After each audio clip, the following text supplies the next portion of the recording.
Padre, te damos gracias por el privilegio que tenemos de poder reunirnos alrededor de tu palabra, Señor, para estudiar hoy las Escrituras. Gracias, Señor, porque vamos a tocar un tema que puede ser delicado, difícil, incluso controversial, pero queremos, Señor, salir en paz, Señor, y sobre todo, salir con tu palabra. Habla a nuestras vidas.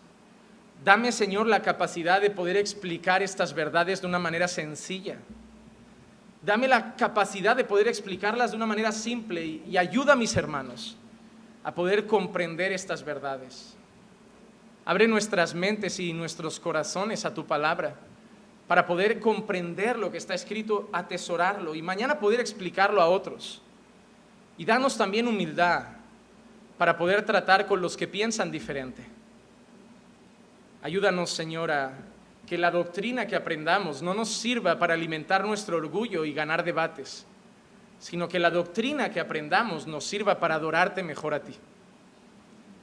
No permitas, Señor, que sana doctrina para nosotros signifique soberbia, sino que sana doctrina para nosotros signifique más humildad, porque cuanto más conocemos la verdad de ti, más pequeños somos. Háblanos, Señor, en esta tarde con tu palabra. Te lo pido en el nombre de Jesús. Amén, amén y amén. Como he dicho, hermanos, hoy vamos a hablar de la doctrina del arrebatamiento de la iglesia, o como otros la conocen, la doctrina del rapto. Rapto no me gusta, porque arrebatamiento al menos es una palabra que sí aparece en algunos textos de la Escritura, es decir, seremos arrebatados. La palabra rapto como un sinónimo es que me suena casi como a un secuestro desagradable. Yo no sé a ustedes, pero a mí la palabra rapto me suena a alguien que no me quiere, que me secuestra para sacar un beneficio de mí. No me gusta esa palabra. Pero vamos a hablar del arrebatamiento de la iglesia. Quiero decir que esta doctrina es una doctrina que mayormente el pensamiento más popular hoy en día es el pensamiento dispensacionalista, que sostiene que la iglesia será arrebatada justo antes de que empiece la que conocemos como Gran Tribulación, que dura 7 años, y luego después de esos 7 años vendrá la segunda venida de Cristo.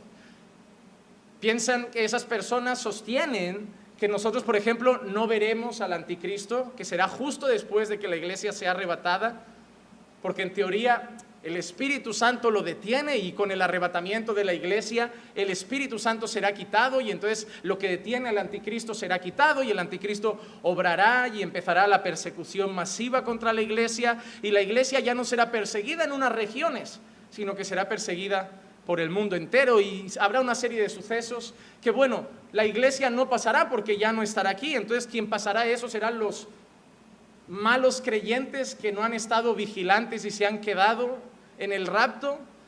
Hay una serie de cosas. Quiero decir que ese pensamiento no es el más común a nivel de historia, es el más común hoy. En el año 1830 aproximadamente, ese pensamiento coge fuerza con un hombre inglés llamado Nelson Darby. Un hombre llamado Darby, inglés, empieza a promover este pensamiento, el dispensacionalismo, y coge mucha más fuerza con un hombre llamado, con una Biblia de estudio, llamada Scofield. La Biblia de estudio Scofield está disponible, está a la venta, y es la que empezó a promover con fuerza el pensamiento dispensacionalista, que es el que sostiene con más fuerza el rapto pretribulacional, y este rapto más dentro del movimiento dispensacional. Entonces, es bueno entender que a pesar de que sea hoy el pensamiento más común, no es el pensamiento más histórico. Cuando tú le digas a la gente, oye, ¿desde cuándo apareció esta doctrina? Ellos te dirán, desde Pablo. Pablo lo decía. Pero la realidad es que según ellos lo decía Pablo, pero después de Pablo nadie más lo dijo. Porque si tú lees escritos, y los hay, esto no es ficticio, esto no me lo invento yo, si tú lees textos de padres de la iglesia, de creyentes, de teólogos del siglo II, del siglo III, del siglo V, nadie hablaba de eso. Parece que después de Pablo nadie más lo entendió hasta el 1830. Y eso, hermanos, es preocupante. Pensar que nosotros, desde el 1830, hemos averiguado lo que Pablo quiso decir, pero por 1800 años nuestros hermanos han estado ciegos y pensando otras cosas. El pensamiento más común a lo largo de la historia, el más común, siempre ha sido que la iglesia será arrebatada en un único evento, la segunda venida de Cristo.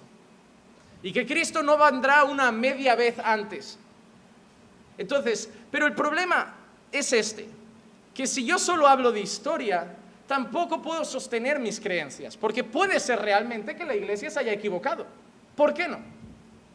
La iglesia estuvo ciega mucho tiempo, en tiempos de la iglesia católica romana, donde cobraba tanta fuerza hasta la reforma protestante, hubieron tiempos de tiniebla, de oscuridad, en que prácticamente el pueblo cristiano estaba ciego, hasta que volvieron la luz. La luz volvió al pueblo cuando la escritura y el evangelio volvieron a resurgir. Así que puede ser, venga, vamos a poner que durante 1000 años, 1800 años la iglesia se ha equivocado. Así que lo que quiero hoy no es que creamos en lo que debemos creer por la historia.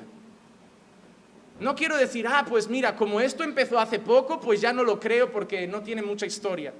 Quiero que creamos lo que creamos por la palabra. Por la palabra.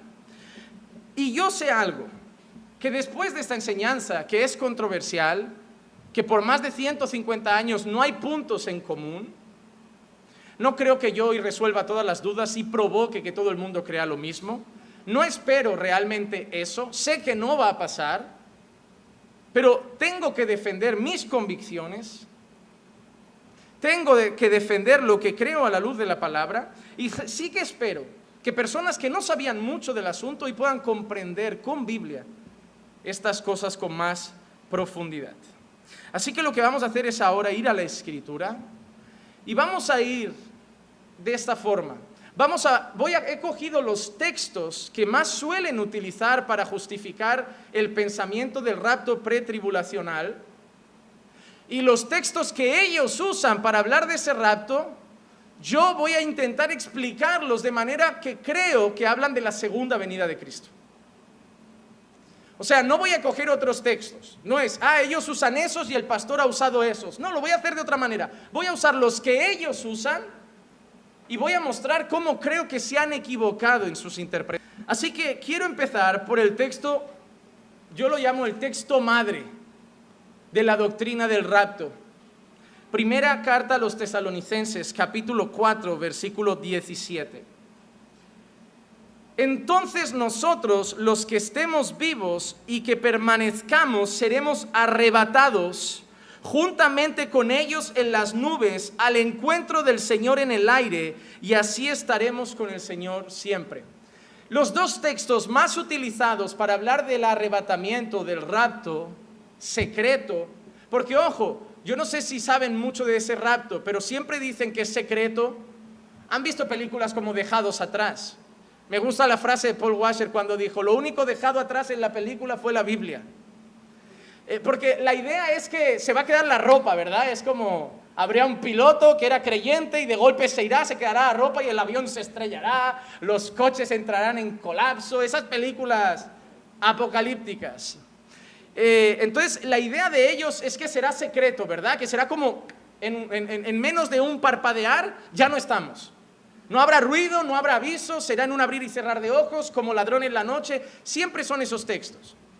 Y los dos más utilizados son Primera Tesalonicenses 4, 17, y luego uno que está en Primera Corintios 15, 50 al 53. Entonces nosotros, los que estamos vivos y que permanezcamos, seremos arrebatados juntamente con ellos en las nubes al encuentro del Señor en el aire, y así estaremos con el Señor siempre. Ahora quiero hacer solo dos preguntas. ¿Dice que seremos arrebatados, sí o no? ¿Existe arrebatamiento, sí o no? Eso es innegable. Yo no vengo a decir que no creo en el arrebatamiento. Mi pelea no está en no creer en el arrebatamiento. Hay mucha gente que va por ahí diciendo, los reformados no creen en el arrebatamiento, Juan Manuel no cree en el arrebatamiento. Mentira, yo creo en lo que dice la Escritura, por eso creo en la predestinación, no como ellos, que dicen, yo no creo en la predestinación, es calvinista, pero tienes que arrancar un montón de versículos de la Biblia que hablan de escogidos, predestinados, elegidos, y yo no voy a hacer eso. Así que creo en el arrebatamiento porque está en la Biblia. Mi dilema es, ¿cuándo será el arrebatamiento? Entonces, otra pregunta, ¿alguno de ustedes ya habían hablado sobre el arrebatamiento con este versículo? ¿Sí? ¿Le habían usado este versículo alguna vez para hablarles del rapto? ¿Seremos arrebatados? Ok, mi pregunta siempre va a ser en todos los textos es si esto habla de un evento antes de la segunda venida de Cristo o si esto habla de la segunda venida de Cristo. Este es el texto que suelen utilizar para hablar del arrebatamiento secreto antes de la segunda venida de Cristo. Primera carta a los Tesalonicenses 4:17. Pero un versículo o un texto sacado de contexto, ¿qué crea? Un pretexto. Para asegurarnos de qué habla un texto hay que hablar de qué habla el texto entero. Así que vamos a hacer una lectura un poco más grande, ¿vale? No solo un versículo, porque ahí puede haber confusión. Vamos a leer primera carta a los Tesalonicenses, capítulo 4, pero vamos a leer del 13 al 18. Y verán que yo he marcado algunas palabras. Pero no queremos, hermanos, que ignoréis acerca de los que duermen. La expresión de los que duermen es una expresión que saben que la Escritura habla mucho de la gente que está muerta ya, que está muerta. Dice, para que no os entristezcáis como lo hacen los demás que no tienen esperanza. Porque si creemos que Jesús murió y resucitó, así también Dios traerá con él a los que durmieron en Jesús. Por lo cual os decimos esto, por la palabra del Señor. Escuchen, que nosotros los que estamos vivos y que permanezcamos hasta la venida del Señor. Y yo quiero que se queden con esa palabra que marqué, hasta la venida del Señor. Porque vamos a ver cómo esa expresión venida del Señor siempre hace referencia a la segunda venida de Cristo. Pero por si tenemos dudas vamos a seguir leyendo. Hasta la venida del Señor no precederemos a los que durmieron. Y mire que decía justo el versículo de antes del 17. Está hablando de la venida del Señor. ¿Y cómo describe la venida del Señor en el 16? El Señor mismo descenderá del cielo, ¿cómo? Con voz de mando, con voz de arcángel y con trompeta de Dios. ¿Dónde está el secreto? ¿Dónde está el silencio? ¿Dónde está ese misterio que nadie verá, nadie escuchará, nadie sabrá y la gente desaparecerá? Si la expresión que usa Pablo para referirse a esa venida del Señor es con voz de mando, con voz de arcángel y con trompeta de Dios, que es la misma expresión que usa para hablar de la segunda venida de Cristo como una venida en las nubes, gloriosa y que todos verán y oirán. Entonces dice que vendrá con voz de mando, con voz de arcángel y con trompeta de Dios, y los muertos en Cristo se levantarán primero. Entonces nosotros, los que estemos vivos y permanezcamos, seremos arrebatados. Entonces el momento que está describiendo Pablo, que seremos arrebatados, es un momento en que Cristo vendrá personalmente y vendrá con voz de mando, con voz de arcángel y con trompeta de Dios. No parece muy secreto. Parece la venida de Cristo, la segunda venida de Jesús. Así que el primer texto que ellos utilizan está muy bien si no lees el versículo anterior. Pero cuando lees el versículo anterior, te das cuenta que lo que está describiendo Pablo en ese arrebatamiento es la segunda venida de Cristo, gloriosa, que todo ojo verá y será oída con voz de mando. Hermano, ¿qué secreto hay en voz de mando, voz de arcángel y trompeta de Dios? Así que, primera carta a los Tesalonicenses 4:17 habla de un arrebatamiento en la segunda venida de Cristo. Primer texto de ellos, y esa creo que es la correcta interpretación. Segundo texto que a mí me llevó a confusión. Hermano, lo que he cogido son los textos que yo usaba para defender, pero que después me trajeron dudas. Hermano, cuando lees la Biblia y te preguntas cosas, es bueno. Te lleva a estudiar y eso te lleva a aprender.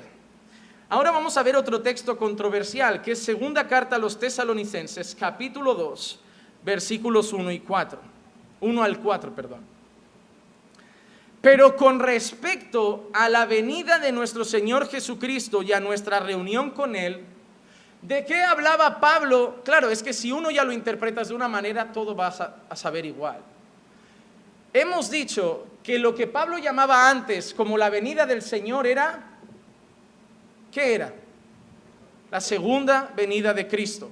Ahora Pablo en su segunda carta usa la misma expresión, con respecto a la venida de nuestro Señor Jesucristo y nuestra reunión con Él, entiendo por lo tanto que si usa la misma expresión, se refiere a lo mismo. Con respecto a la venida de nuestro Señor Jesucristo y a nuestra reunión con Él, os rogamos, hermanos, que no seáis sacudidos fácilmente en vuestro modo de pensar, ni os alarméis ni por espíritu, ni por palabra, ni por carta, como si fuera de nosotros, en el sentido de que el día del Señor ha llegado. El día del Señor ha llegado. La expresión, y lo veremos ahora también en otros textos, el día del Señor, hace referencia al día final, segunda venida de Cristo, cuando el Señor vendrá en juicio y también para llevarnos en gloria. Entonces, mira qué dice: el día del Señor ha llegado. Que nadie os engañe en ninguna manera, porque no vendrá. ¿Qué no vendrá? ¿De qué está hablando? Yo voy a ir parando en esta clase para que veamos que seguís las cosas. ¿Qué no vendrá? ¿De qué está hablando?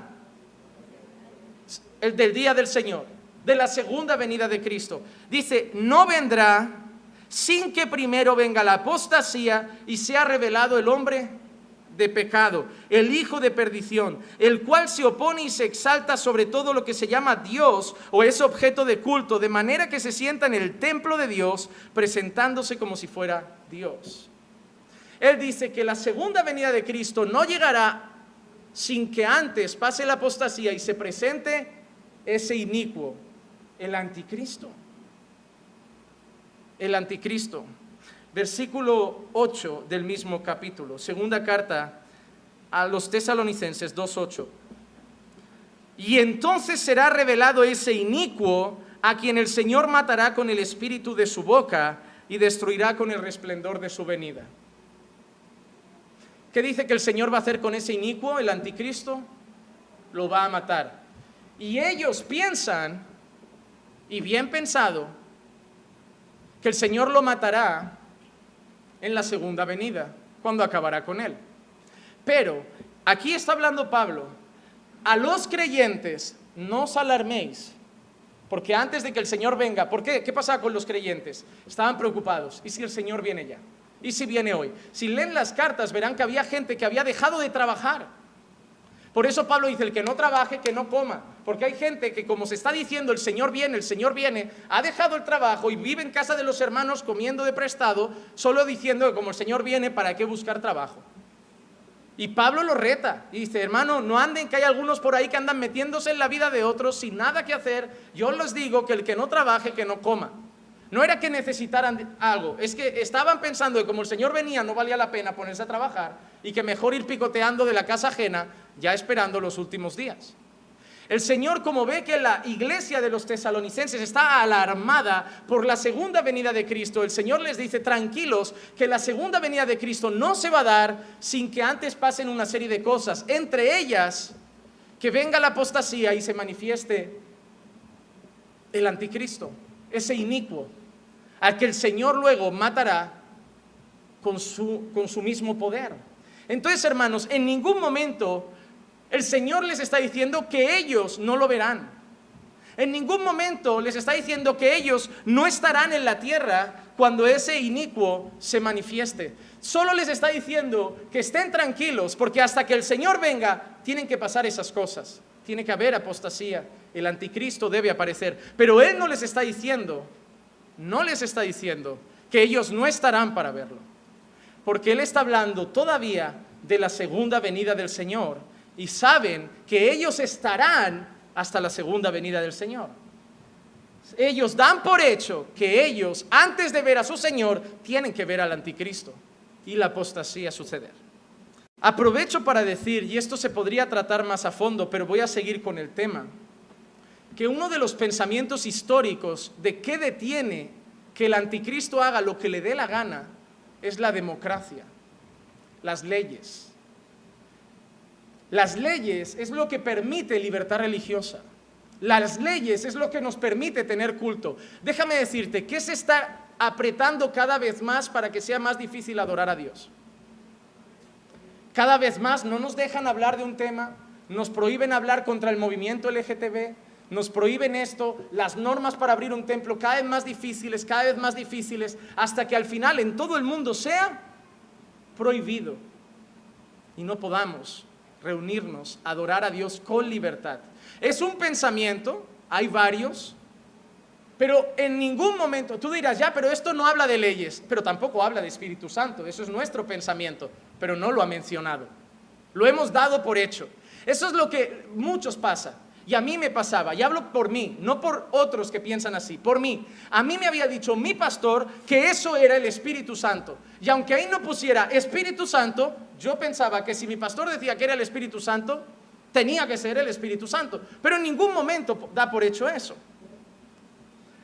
Otro texto que a mí me han enseñado para decir la iglesia no pasará la gran tribulación es este. Primera carta a los Tesalonicenses, capítulo 9, versículo 10. No sé si han oído esto. Pero la iglesia no pasará la tribulación porque Dios dice que nosotros no estamos destinados para ira. Muchos dicen esto. ¿No ves? Pablo dice, nosotros no estamos puestos para ira. Ahora te pregunto, ¿pone para ira o para tribulación?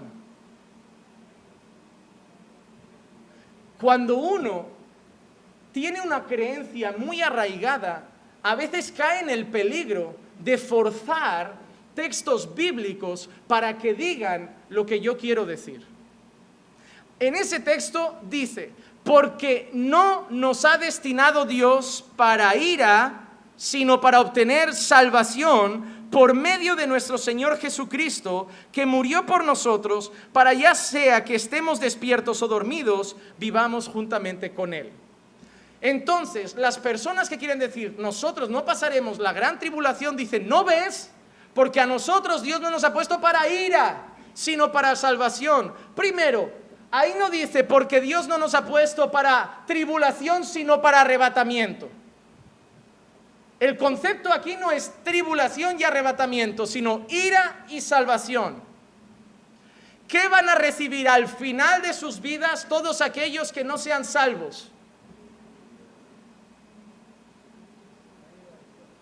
¿Qué destino hay para el hombre? O salvación o ira. O gloria o ira. Mira lo que dice Pablo. Dios a nosotros no nos ha destinado para ira, para castigo, sino para salvación por medio de nuestro Señor Jesucristo, que murió por nosotros para que ya sea que estemos despiertos o dormidos, vivamos juntamente con Él. ¿Dónde ahí habla de la gran tribulación? ¿Dónde ahí habla del arrebatamiento? Ahí solo está diciendo que nosotros, el pueblo de Dios, somos puestos para salvación y no para ira, como los enemigos de Dios que serán castigados eternamente. Pero ¿dónde habla ahí de arrebatamiento? Yo quiero que tú lo veas, hermano. ¿Ves algo de arrebatamiento ahí? ¿Ves algo de tribulación ahí? Habla ira y habla salvación. Y tú y yo no tendremos ira. Los no creyentes sí tendrán ira. Los impíos sí tendrán ira. Pero tú y yo tenemos salvación por medio de Jesucristo. Ese texto no habla del arrebatamiento, no habla de la gran tribulación, habla de unos que tendrán ira de Dios y otros que tendrán salvación por medio de Jesucristo. No podemos arrancar un texto para justificar y fundamentar mis pensamientos. Yo quiero deciros que entiendo que haya gente que pueda pensar en un rapto pretribulacional. No es tan descabellado porque no son 1, 2 ni 3. Pero quiero que al menos quien lo piense que tenga fundamento. Esto no es fundamento. Estos versículos están cogidos con pinzas para justificar ese pensamiento. Miren, el texto que también usan mucho para decir que no pasaremos la gran tribulación. Y yo quiero que ustedes lo entiendan, porque mi idea no es que apunten y digan, así piensa Juan Manuel. Quiero que salgan diciendo, lo he entendido, lo he entendido. Y a lo mejor no todos, porque hay cosas complejas. A lo mejor tú dices, mira, a mí lo del Espíritu Santo no me ha quedado muy claro, porque hay cosas que deberíamos de tener a lo mejor 1 hora solo para eso. Pero quiero que al menos 3 o 4 textos que ellos usan te des cuenta que están mal usados. El primero ha quedado claro. Cuando hemos hablado con voz de mando, con voz de arcángel y con trompeta de Dios, queda claro. Hay algunos que son sencillos de entender.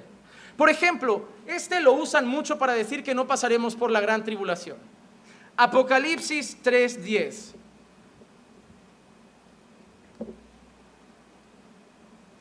Porque has guardado la palabra de mi perseverancia, yo también te guardaré de la hora de la prueba, esa hora que está por venir sobre todo el mundo para poner a prueba a los que habitan sobre la tierra.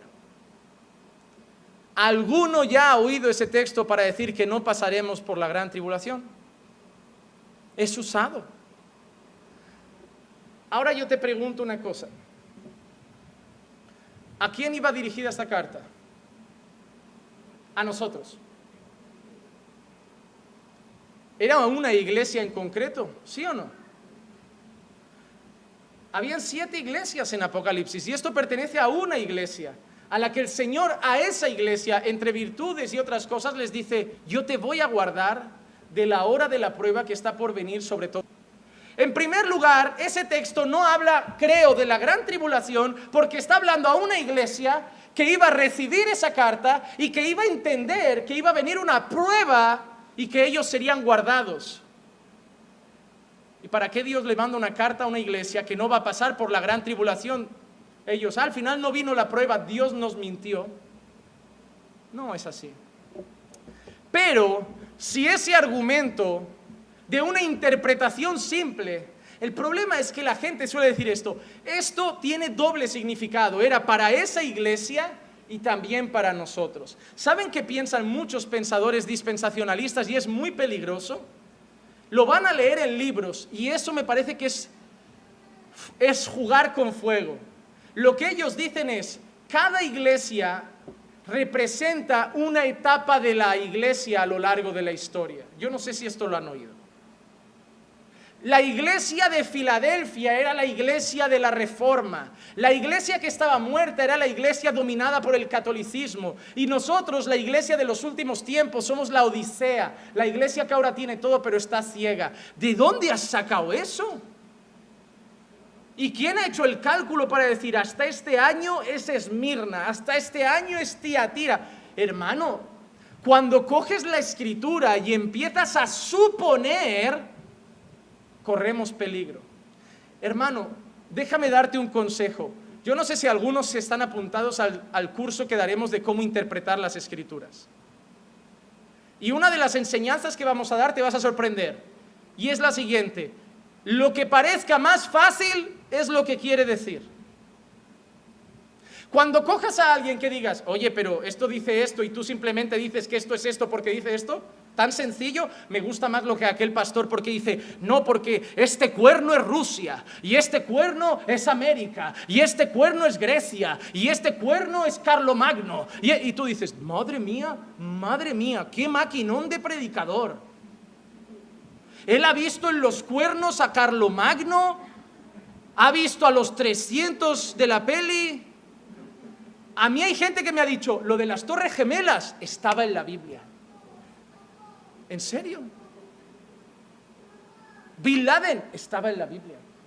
No, y en este tiempo de pandemia, que he visto un montón de gente en Facebook: el coronavirus está profetizado, y cogen un texto profético, creo que era de Jeremías, que dice: y habrá un mal por todo el mundo, y entre paréntesis ponen virus.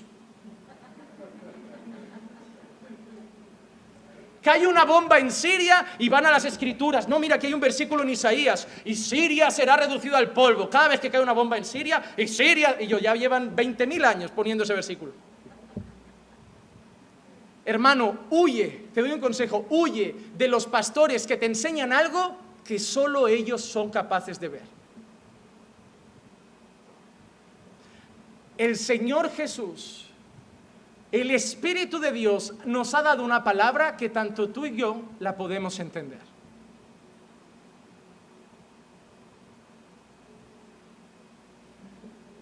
Cuando ellos leyeron este texto, no estuvieron especulando, entendieron lo que el Señor les decía. Y lo que dice ese texto es: os guardaré de la hora de la prueba que viene sobre todo el mundo para probar ¿a quién? Para probar a los que habitan sobre la tierra. Dice: ¿qué hará con ellos? Te guardaré. Dice: te quitaré. Dice: te arrancaré. Dice: te arrebataré. Dice: La palabra guardar, ¿a qué os suena? a cuidar, ¿a qué más? A proteger. Mira qué sencilla es la Biblia. Dice arrancar, arrebatar, quitar. ¿Qué habéis entendido?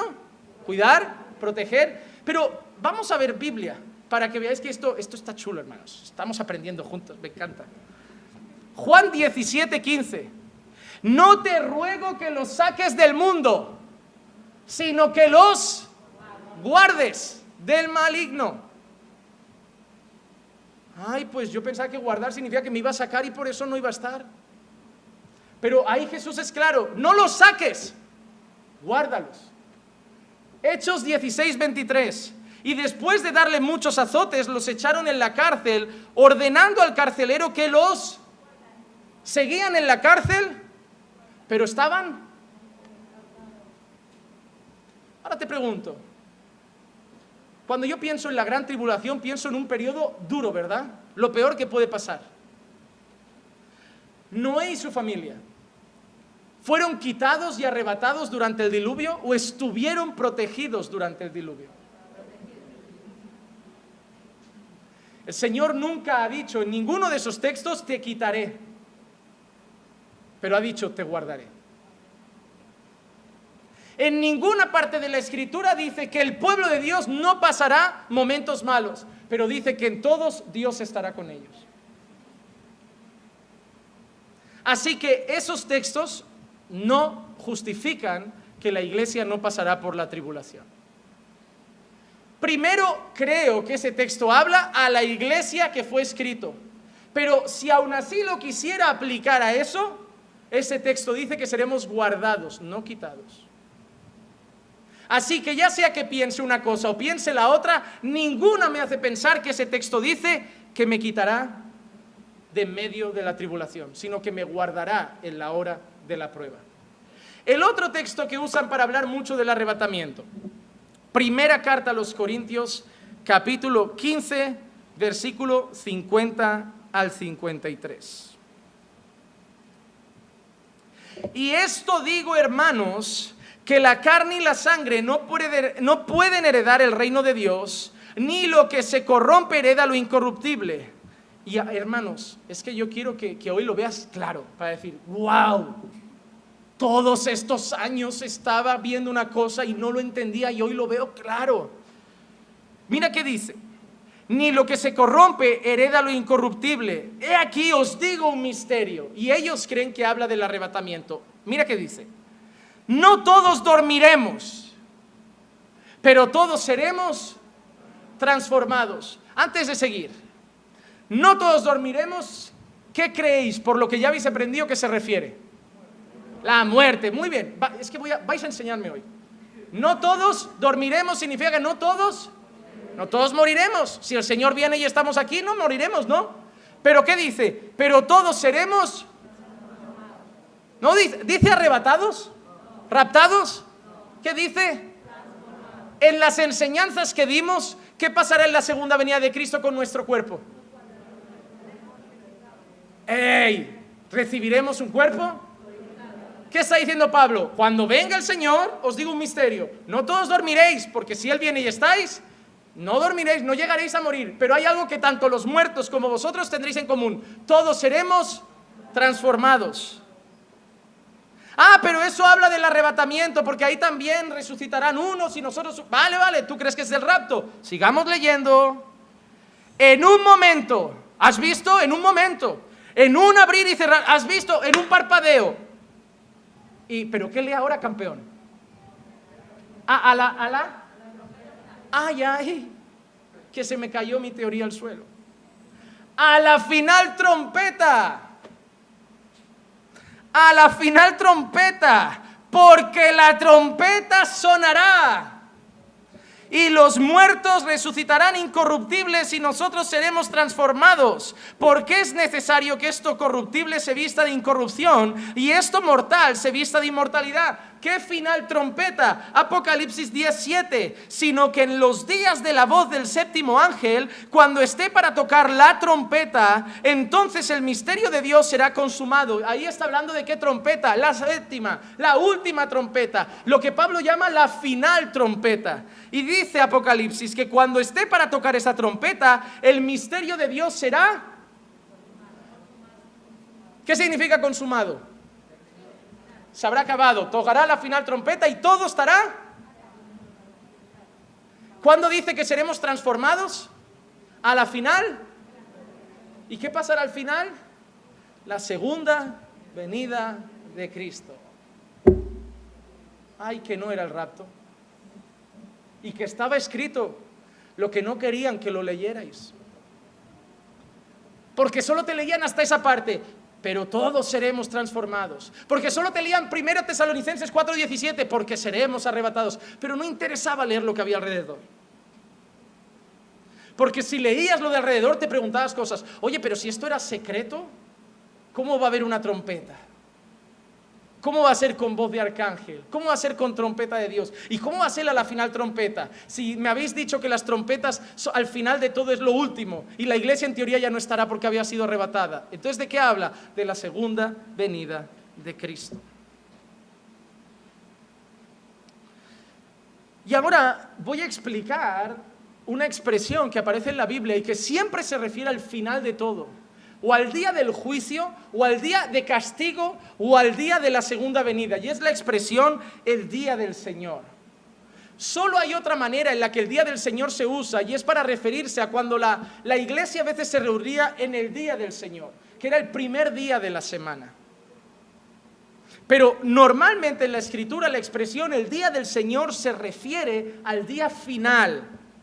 Mateo 24, 43, 44 dice: pero comprended esto, si el dueño de la casa hubiera sabido que a qué hora de la noche iba a venir el ladrón,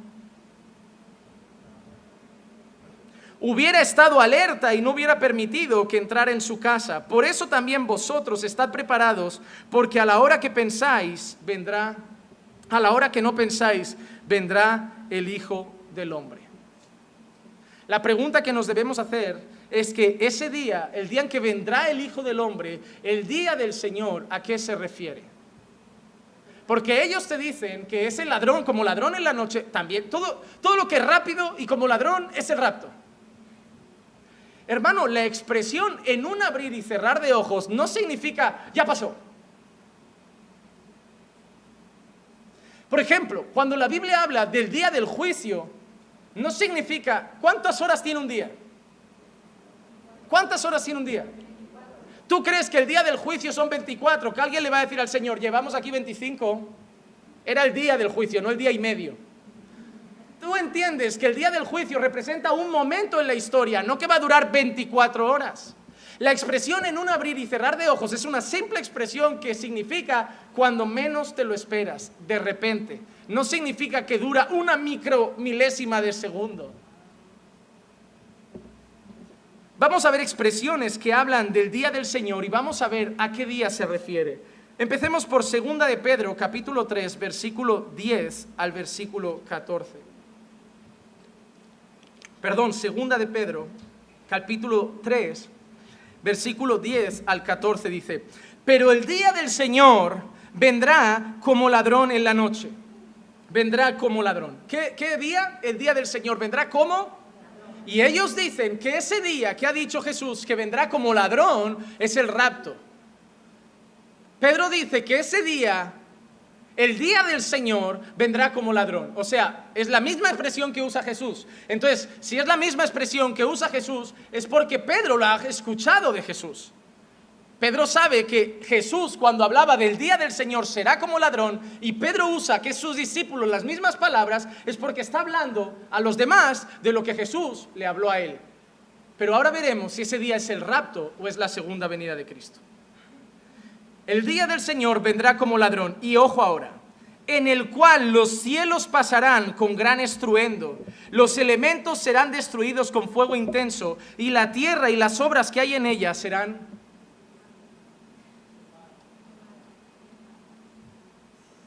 Yo no sé si eso pasará después del rapto, porque eso en teoría pasa al final. Dice, puesto que todas estas cosas han de ser destruidas de esta manera, ¿qué clase de personas no debéis ser vosotros en santa conducta y piedad, esperando y apresurando la venida del día de Dios, en el cual los cielos serán destruidos por fuego y los elementos se fundirán con intenso calor. Pero según su promesa, nosotros esperamos nuevos cielos y nueva tierra en la cual mora la justicia. Y ahora vamos a jugar a lo que me gusta, atar cabos con la Biblia. Tú ya lo sabes esto. ¿Cuándo serán los cielos nuevos y la nueva tierra? ¿Después del rapto?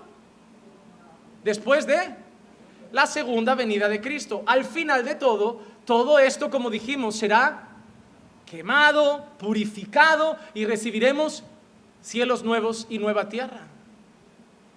Entonces ha dicho, el día del Señor, que vendrá como ladrón en la noche, justo cuando eso pase, la tierra será quemada y nosotros recibiremos cielos nuevos y tierra nueva. ¿A cuándo se refiere? Segunda venida de Cristo. Así que entonces, si Pedro usa la misma expresión que su maestro, cuando Jesús dice, el Señor vendrá como ladrón en la noche, ¿a qué se refiere Jesús? A la segunda venida de Cristo. Hermano, la Biblia es clara. Primera carta a los Tesalonicenses, capítulo 5, versículo 1 al 3. Ahora Pablo, mira qué expresión usa.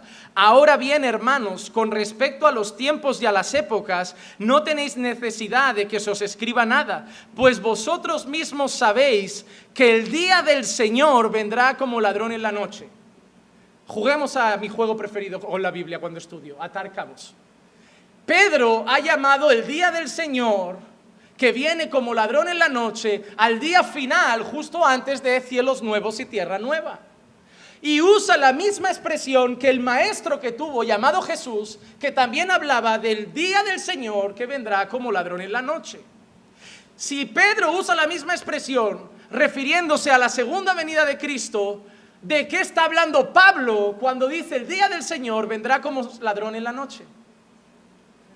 ¿Por qué Pablo, que aprendió de Pedro no, pero de Jesús, que usa la misma expresión que Pedro y Jesús, ahora va a referirse a otra cosa? ¿No crees que confundiría a los creyentes? Pero Pedro dice que el día del Señor es esto, ya, pero yo quiero decir que el día del Señor es otra cosa. No, ellos tienen que enseñar lo mismo. Si la expresión de Jesús significaba una cosa, la expresión de Pedro significaba una cosa, la misma, la expresión de Pablo se refiere a lo mismo. El día del Señor vendrá como un ladrón en la noche, que cuando estén diciendo paz y seguridad, entonces la destrucción vendrá sobre ellos repentinamente como los dolores de parto a una mujer que está encinta y no escaparán. Otro texto, Isaías 13, 9 al 11. He aquí, el día del Señor viene. Esto no es algo que anuncian los apóstoles solo, eso es algo que se lleva anunciando desde tiempos proféticos. He aquí, el día del Señor viene. ¿Y cómo viene ese día? Cruel, con furia y ardiente ira, para convertir en desolación la tierra y exterminar de ella a sus... Se parece al mismo día que hablaba Pedro, ¿verdad? De quemar, destruir, ¿sí o no? Isaías está hablando del día de juicio, el día final. Pues las estrellas del cielo y sus constelaciones no destellarán luz, se oscurecerá el sol al salir, la luna no irradiará su luz, castigaré al mundo por su maldad y a los impíos por su iniquidad, también pondré fin a la arrogancia de los soberbios y abatiré la altivez de los despiadados. Día de juicio. ¿Y cómo lo ha llamado el día? Entonces, ¿por qué Pablo cuando dice el día del Señor vendrá como ladrón en la noche es el rapto y no ese día? Porque ahora a Pablo le apetece hablar al revés que el resto de la Biblia. No. Juan 6:40, porque esta es la voluntad de mi Padre, que todo aquel que ve al Hijo y cree en Él tenga vida eterna y yo lo resucitaré en el día final. En el día final. Primera carta a los Corintios 1:8, el cual también os confirmará hasta, antes ha dicho que los resucitará en el día, ahora Pablo le dice a los Corintios que los va a sostener hasta el fin, hasta el día final. Dice, para que seáis irreprensibles en el día de nuestro Señor Jesucristo. La misma expresión que se refiere para el día del Señor. Y ese es el día final, no el rapto. Segunda carta a Timoteo 4:8. En el futuro me está reservada la corona de justicia que el Señor, el juez justo, me entregará en aquel día. Y no solo a mí, sino a todos los que aman su venida. Su venida. Va quedando claro, hermanos. Yo sé que a lo mejor es un poco chocante, porque lleváis años pensando una cosa y ahora de golpe se está cayendo al suelo el castillo teológico que teníais. Pero te digo, alégrate. Yo he pasado por eso, es súper duro. Es súper duro tener una base doctrinal formada y de golpe empezar a leer y que... Uy. Sobre todo porque a nadie le gusta pensar que ha estado engañado. Cuando yo pensaba que las lenguas de Hechos eran los Ramambaya, yo me asusté cuando seguí leyendo por mi cuenta y dije, uy, estos son idiomas. Yo pensaba que cuando pedíamos lenguas como de fuego era otra cosa y aquí estas lenguas como de fuego eran idiomas. Hermano, es doloroso cuando empiezas a descubrir cosas, pero luego es como un bálsamo. Porque ahora ya no vas a hablar diciendo, así dice mi pastor, eso es lo que me han enseñado. Ahora vas a decir, lo entiendo, lo puedo explicar. Hermano, yo he estado del otro lado. Yo cuando empecé a leer todos estos textos solito en casa y a estudiarlos con libros, a mí me dolía. A mí me pasó una cosa muy parecida a Sugel Michelén. Sugel Michelén cuenta, mira, Sugel Michelén dice que era tan dispensacionalista, ahí me siento identificado, que él llegaba a pensar prácticamente que si tú no creías en eso, no eras creyente. Y te voy a decir algo, hay personas que porque digo que no creo en un rapto pretribulacional, me llaman falso profeta. A mí hay gente que ha dicho, no vayáis a escuchar a Juan Manuel, que él enseña que el rapto no es antes, que pasaremos por la tribulación, tiene un espíritu de confusión.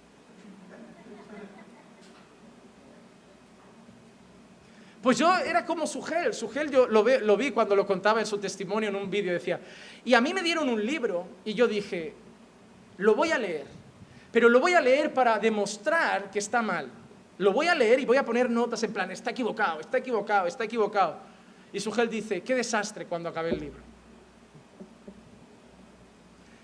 Cuando yo leí ese libro, porque dije, no, si le ha pasado a Sugel, pues a lo mejor él no ha sido muy listo y yo sí que consigo desmontarlo. Cuando leí el mismo libro, dije, ¿para qué narices me he metido en esto?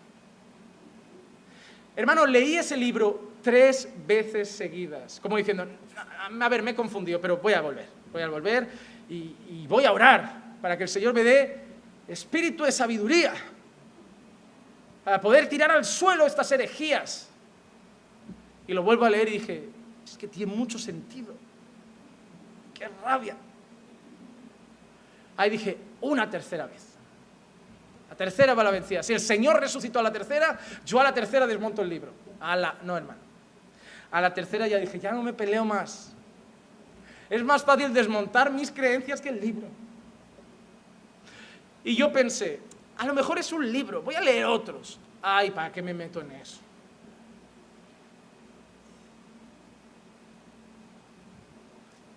Pero lo que me pasó ahora es que antes de enseñar esto otra vez, porque hace tiempo teníamos un vídeo en YouTube de este tema, que lo quité porque fue muy criticado y en aquel momento me preocupaba mucho la opinión de las personas. Pero alguien fue listo porque me he dado cuenta que ese vídeo sigue en YouTube, porque alguien lo descargó y lo puso en su canal. No de esta iglesia, pero algún elemento por ahí lo hizo. Pero dije, si es mi convicción, ayer lo hablaba en las redes, el 80% de personas que siguen mi página son pentecostales. Yo pensé, a la que yo haga este estudio, los seguidores van. Pero luego pensé, ¿y acaso hacemos la página por seguidores? ¿Acaso nuestro foco es acumular seguidores? No, nuestro foco es predicar la verdad, y si el 80% van en contra de esa verdad y significa que se pierden y tenemos una página de 1000 personas, gloria a Dios, pero pondré lo que creo que dice la Escritura. Y dije, voy a hacer otra vez esa enseñanza. Primero porque hay mucha gente que cuando la di en la iglesia no estaba. Ha venido mucha gente nueva y me gozo de cómo veo la iglesia, parece un domingo. Porque da morbillo cuando son estos temas, yo lo sé. Uno ha dicho, hoy salgo de casa, esto tengo que escucharlo. Luego si digo, vamos a hablar de otra cosa, ya hoy me quedo en casa, estoy cansado. ¿Cómo sois, ¿Tú sabías que eso funciona en las redes? Uno cuando estudia marketing lo sabe. Dependiendo del título que pones a un vídeo, lo ve más gente o menos. Si yo pongo la doctrina de la segunda venida de Cristo, se ve un poco, pero digo, si pongo el falso rapto secreto de la iglesia, la gente, ¿cómo? Sois morbosos. Voy a inventarme títulos para que vengáis y luego diré, pues hoy vamos a hablar de otra cosa. Voy a hacerlo al revés, voy a hacer eso y de golpe diré, pues hoy hay culto de oración. A veces lo he pensado, hermanos. Llegaréis un martes y diré, hermanos, hoy me ha dado por cambiar los cultos. El jueves haremos el estudio, hoy vamos a hacer oración. O lo hago un domingo. Solo quiero decirte, hermano, que cuando nosotros vamos a mirar la palabra, lo peor que podemos hacer es ir con una idea preconcebida. Porque vamos a procurar que la palabra diga lo que mi idea quiere que diga. Pero debemos ser humildes para entender que somos muy pequeños y que la mayoría de los que estamos aquí somos muy nuevos en la fe y que tenemos mucho que aprender y que pueden habernos enseñado mal, no con malas intenciones. Ojo, no estoy diciendo que quien te enseñara eso era un falso profeta, no te estoy diciendo que quien te enseñara eso era un hereje, te estoy diciendo que era lo que aprendió, lo que cree como yo y lo enseñó con firmeza.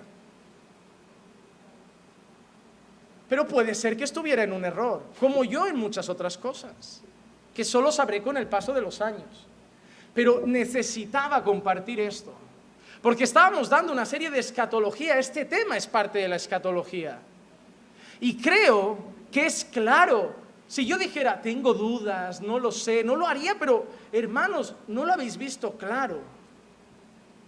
La Biblia no se ha mostrado clara.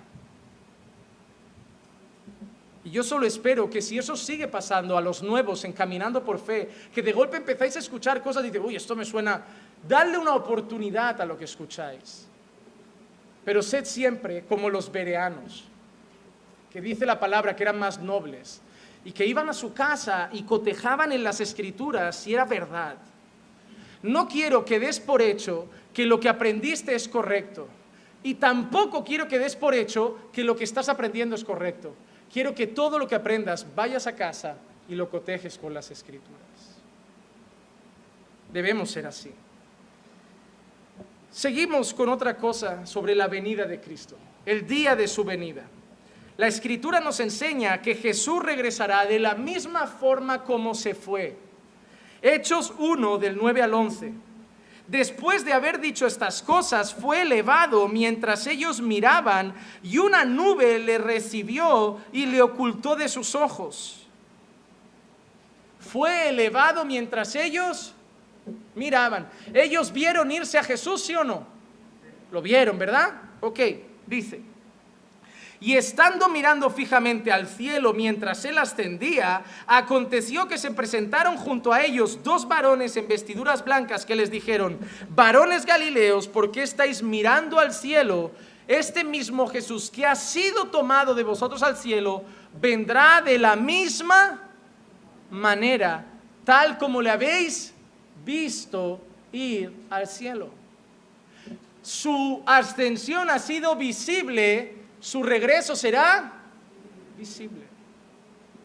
Hebreos 9:28, que muchos atribuyen a Pablo, pero como Pablo en esta no se presenta, a mí no me gusta decir que Pablo escribió Hebreos, las otras se presentan, en esta no, entonces dejamos esto anónimo, aunque el lenguaje es muy paulino.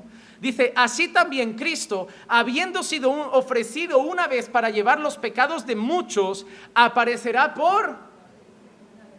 El autor está dejando claro que Jesús va a aparecer por segunda vez. Él no dice de algo que habrá en medio. En Hechos dice, así como se ha ido, volverá por segunda vez. Hebreos dice que volverá por segunda vez. ¿Por qué vamos a pensar que en medio vuelve a medias? Porque ves lo que ellos enseñan y lo que yo enseñaba y creía es que no, pero esta vez no es que vuelva, se queda en las nubes, no llega a bajar, no pisa la tierra. En el arrebatamiento Jesús se queda en las nubes y en la segunda venida ya pisa físicamente. Uy, hermano, hay mucho.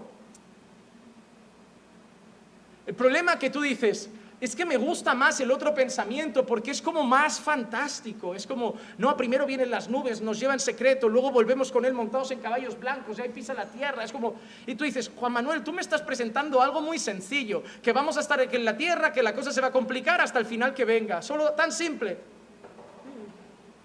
Yo lo veo tan simple. El problema es ese.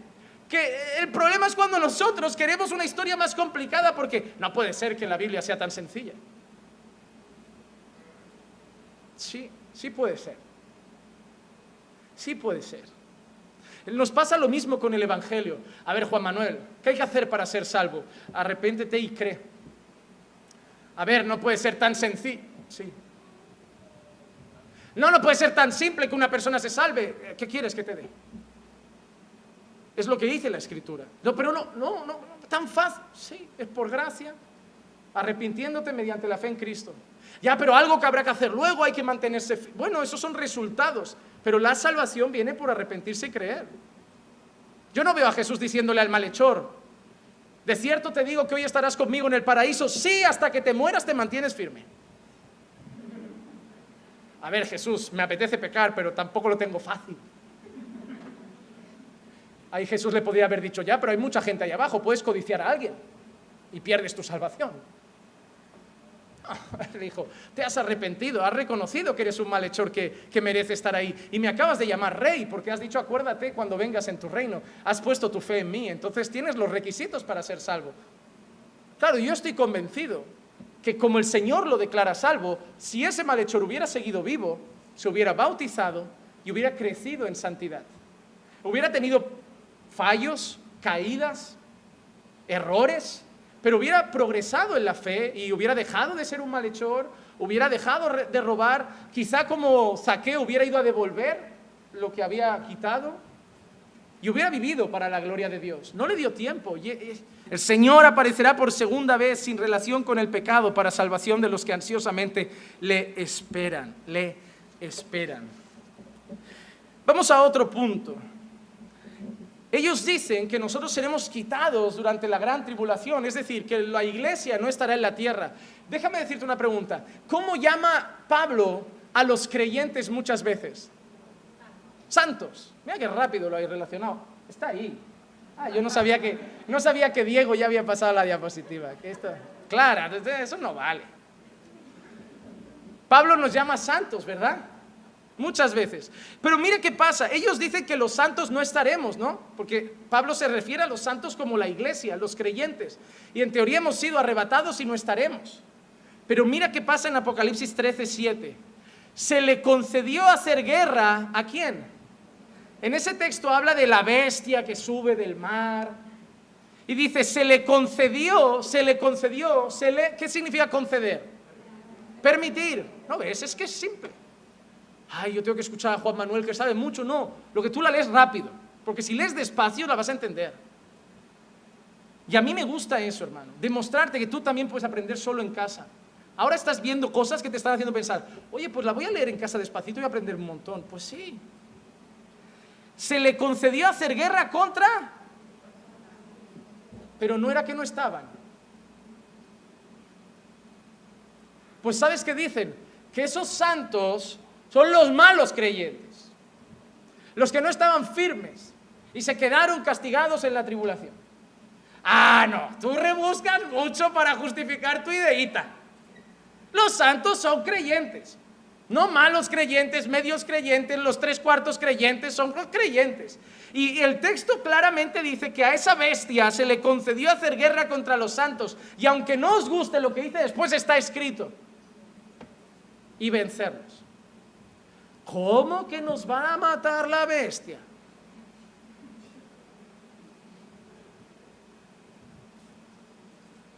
Dios se complace en la muerte de los santos. Eso está en la Escritura. ¿Cómo? No me gusta. Mi Dios es un Dios de amor, nunca haría sufrir a un hijo. Yo no quiero creer como ese sinvergüenza de Juan Manuel que hace pensar a la gente que Dios, que es mi Padre, nos va a hacer pasar por lo peor.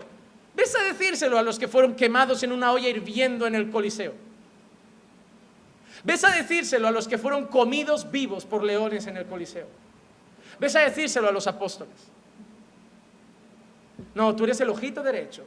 A ti, a la mínima que llega un poquito de dolor, te quita de en medio. No, yo echo fuera todo sufrimiento. No, hermano.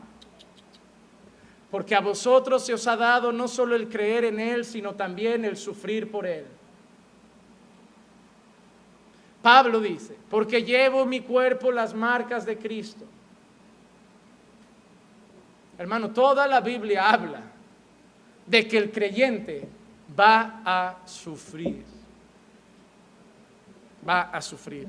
Se les concedió hacer guerra contra los santos y vencerlos, y se le dio autoridad sobre toda tribu, pueblo, lengua y nación. ¿Por qué voy a pensar que esos santos son malos creyentes o creyentes que se han convertido en el tiempo de tribulación? No, es la iglesia que va a estar ahí. Y en ese momento la iglesia será perseguida y muchos morirán. Porque todas las otras veces que la Biblia habla de los santos, en el mismo libro de Apocalipsis se refiere a los creyentes. 3 referencias rápido. Apocalipsis 8:4. Y de la mano del ángel subió ante Dios el humo del incienso con las oraciones de los creyentes. Apocalipsis 17:6. Y vi la mujer ebria de la sangre de los santos y de la sangre de los testigos de Jesús. Y al verla me asombré grandemente. Apocalipsis 13:10. Si alguno es destinado a la cautividad va. Si alguno ha de morir a espada, espada de morir. Aquí está la perseverancia y la fe de los santos. Y esos santos, algunos, van a morir a espada. Dice, y ahí está la perseverancia y la fe de los santos. Es muy fácil perseverar en la fe cuando todo va bien, hermano. Ahí se verá de qué pasta están hechos los creyentes. Hermano, es muy fácil ser creyente en España en el año 2020. Pero no era fácil ser creyente en España hace 100 años. No era fácil ser creyente en España en los tiempos de la Inquisición. A ti, como te ha tocado un tiempo que parece de mucha gracia, te cuesta pensar que Dios permite que su pueblo lo pase mal. Pero si tú fueras simplemente un mes de misionero a la India o a Corea, te darías cuenta que hay creyentes que ya lo están pasando francamente mal. No puedes ver la vida del creyente con los ojos de tu cultura y tu sociedad actual. Mira la historia y verás que creyentes a lo largo de la historia en diferentes partes del mundo lo pasan mal, y a día de hoy también. Lo que pasa que es mejor que en el Canal 4 digan un policía blanco ha apaleado a un chico negro inocente, solo robaba, solo hacía esto, pero nada justifica, y nada justifica la muerte de aquel hombre. Luego un chico negro apalea a un chico blanco en la calle para quitarle el iPhone y no salen las noticias. Y mucho menos, ¿sabes qué va a salir en las noticias? Cura viola niño. Pero nunca saldrán en las noticias jóvenes skins fascistas apalean a cura. Va a salir en las noticias manifestación de fanáticos religiosos en contra de los feministas. Pero nunca saldrán en las noticias 5 feministas pegan a un creyente. Porque el cristianismo siempre va a ser la oveja negra de la historia. Y los ojitos derechos de la historia van a ser el movimiento LGTB, el feminismo, Black Lives Matter y estas chorradas. Porque en Nigeria se queman iglesias a día de hoy.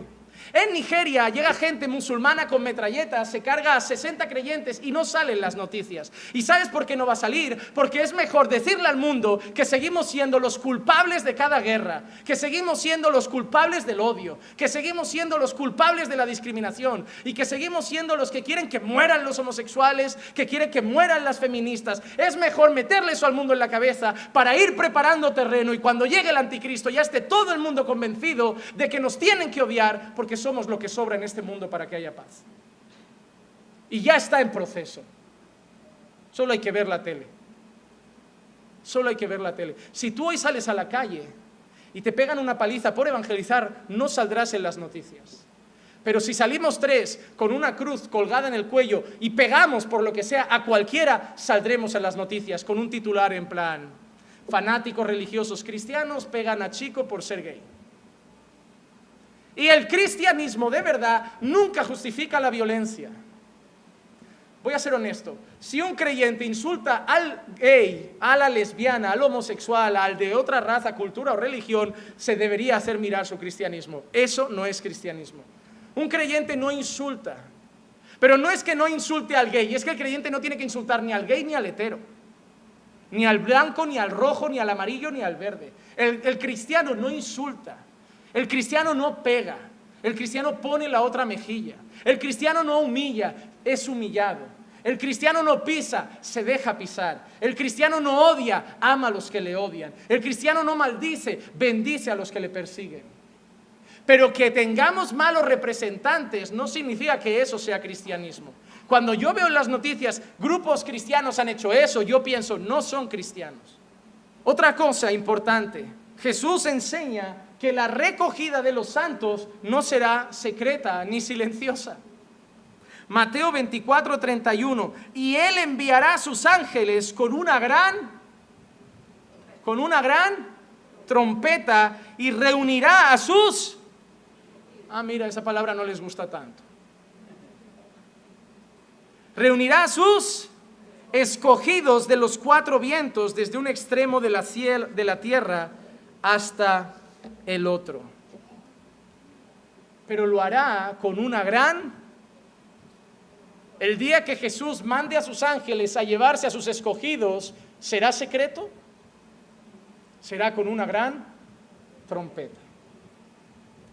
Y termino con un texto, porque tengo 2, pero tengo 10 minutos. Así que voy a terminar con un texto muy largo, 41 versículos. Listos, agárrense, que vamos. Porque tenía también un tema de Daniel, y me gustaba mucho, porque era muy interesante, porque creo que atribuyen la profecía de Daniel en una parte que habla del Mesías, y ellos, muchos, el dispensacionalismo, se le atribuye al anticristo. Y eso sí que me preocupa, que una profecía que creo verdaderamente que habla del Mesías, ellos dicen que habla del anticristo, y eso, hermano, ya es... Pero me voy a cuidar, porque me estoy preparando para traer una serie de enseñanzas, que son 4, sobre las 70 semanas de Daniel. He pensado que como había mucha gente nueva, no era bueno dar cosas, como yo digo, chicha fuerte. Pero ¿saben qué? Siempre llega gente nueva y nunca veo el momento de darla, y digo, lo voy a dar, y luego ya daremos fundamentos más. Pero ya toca empezar a dar ciertas cosas que son más complejas. Así que vendrán, tranquilos que vendrán. Lo he dicho porque así sé que vendrán todos otra vez. Mateo 24, versículos 3 al 44, lo conocemos como el sermón escatológico de Jesús, porque es Jesús hablando de cómo serán las últimas cosas. No me voy a entretener mucho, simplemente lo voy a leer para finalizar y decirles de lo que creo que está hablando. Solo les quiero dar una imagen de cómo leer este texto. El Señor Jesús habla de cómo se darán las últimas cosas. Llega como al final y vuelve a empezar. Y llega como al final y vuelve a empezar. El capítulo 24 no es progresivo. Habla de un mismo evento, pero lo divide en secciones. Vamos a ver, versículo 3 en adelante.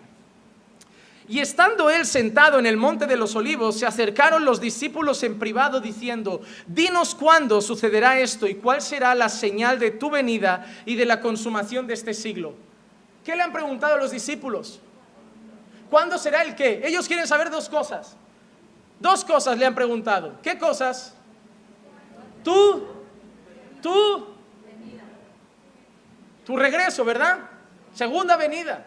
¿Cuándo será tu venida? ¿Y cuándo será la consumación de los siglos? O sea, tu venida y el final de las cosas. Todo pasará al final. Los discípulos le preguntan a Jesús, dinos cuándo pasará esto. ¿Cuándo terminará todo? ¿Cuándo vendrás y se acabará la historia? Y Jesús responde. Respondiendo Jesús les dijo, mirad que nadie os engañe, porque muchos vendrán en mi nombre diciendo yo soy el Cristo y engañarán a muchos. Jesús ya empieza a decir detalles de cómo serán las cosas. Cuidado, van a venir muchos falsos Cristos.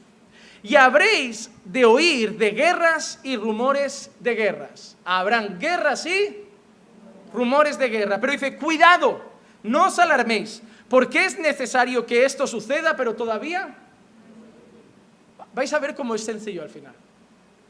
Jesús, ¿qué ha dicho hasta entonces? Que vendrán falsos cristos, guerras y rumores de guerra. Pero Jesús les ha dicho algo, cuidado porque todavía, ok, esos son el principio, ¿verdad? Seguimos leyendo. Porque se levantará nación contra nación y reino contra reino, en diferentes lugares habrá hambre y terremoto. ¿Ahora qué ha dicho que va a pasar? Nación contra nación, reino contra reino. Eso ya está pasando, pero te digo una cosa, ¿eso lleva pasando cuándo? Solo hace 100 años que hay guerras en el mundo. Desde que Jesús subió, el mundo está así. ¿Cuándo crees que han habido hambres? Ahora hay hambre en África. Siempre ha habido hambruna. ¿Cuándo crees que han habido terremotos? No, los terremotos empezaron a aparecer en el mundo en el año 1920. No, siempre han habido. ¿Pero qué dice Jesús? Mira qué dice. Pero todo esto es el comienzo de dolores. ¿Y cuánto llevamos con esos dolores? Hasta hoy. Sigue hablando. Entonces os entregarán ¿a quién está hablando? ¿A quién está hablando? A sus creyentes, ¿verdad? A sus discípulos. ¿Y a qué van a ser entregados ellos? Los creyentes especialmente a tribulación. Ah, no, es que no iba. Bueno, da igual. Vamos. Y os. Ay, la burbuja protectora. Os entregarán a tribulación y os matarán y seréis odiados por todas las naciones. Según el dispensacionalismo, la iglesia será arrebatada, entonces saldrá el anticristo, convencerá a todo el mundo de que somos lo peor de la tierra y todas las naciones nos odiarán hasta el punto que nos tendremos que exiliar porque nos querrán matar y no podremos comprar, no podremos vender, a no ser que nos pongamos la marca de la bestia y entonces tengamos que sucumbir. Pero si nos ponemos la marca de la bestia ya no habrá salvación para nosotros. Pero Jesús está diciendo que os van a odiar a todos antes de su venida. No ha dicho, seréis librados de que os odien, seréis librados de que os maten, seréis librados de la tribulación. Dice, no, hijos míos, os van a odiar todas las naciones. Muchos tropezarán entonces y caerán y se traicionarán unos a otros y se odiarán. Y se levantarán falsos profetas y a muchos engañarán. Y debido al aumento de la iniquidad, el amor de muchos se enfriará, porque el que persevere hasta el fin, ese será salvo. En medio del dolor, de la persecución, del odio, de que muchos mueran, una de las marcas del verdadero creyente es que va a perseverar hasta el fin. Y este evangelio del reino se predicará en todo el mundo como testimonio a las naciones, y entonces vendrá. Jesús les ha dicho todo lo que va a pasar y entonces vendrá. No les dice que por medio se los va a llevar, que por medio los va a arrebatar, que por medio los va a quitar. No, Él ha dicho, esto va a pasar, estaréis ahí, os van a odiar, a muchos matarán, os traicionarán, harán cosas, se predicará en todo el mundo y entonces vendrá el fin. En ningún momento habla de un rapto. Todo eso lo pasará la iglesia. Por tanto, cuando veáis la abominación de la desolación de que se habló por medio del profeta Daniel, colocada en el lugar santo, el que lea que entienda, entonces los que estén en Judea huyan a los montes, el que esté en la azotea no baje a sacar las cosas de su casa, y el que esté en el campo no vuelva atrás a tomar su capa. Pero hay de las que están encinta y de las que están criando en aquellos días. Orad para que vuestra huida no suceda en invierno ni en día de reposo, porque habrá entonces habrá entonces una gran tribulación, tal como no ha acontecido desde el principio del mundo hasta ahora, ni acontecerá jamás. Y si aquellos días no fueran acortados, nadie se salvaría, pero por causa de los escogidos, aquellos días serán acortados. El tiempo de la gran tribulación, como no habrá jamás, y lo hablamos en los otros vídeos, en las otras enseñanzas, de que la tribulación se iba a intensificar hasta llegar a lo peor, dice que eso deberá ser acortado por causa de los escogidos. ¿Por qué? Porque estarán ahí. Y si dice que si no lo acorto, es tan pesado que no aguantarán. Pero como mis escogidos estarán ahí en ese momento, como no ha habido otro, lo acortaré por ellos, porque si no, no aguantarán. Mira si va a ser duro lo que pasará. Claro que es difícil pensar, oye, nadie quiere entonces que eso nos llegue a nosotros. Porque lo que describe es complicado. Estábamos cómodos aquí en Barcelona, pero yo no quiero llegar a eso. A quien le toque, el Señor mostrará su gracia. Mira que sigue diciendo. Entonces, si algunos dicen, mirad, aquí está el Cristo, o allí está, no le creáis, porque se levantarán falsos cristos, falsos profetas, mostrarán grandes señales y prodigios, para así engañar, de ser posible, a uno de los escogidos. Mira lo que dice, no dice para engañar a los escogidos, para engañar aún si fuera posible, engañaría a los escogidos, pero los escogidos no serán engañados.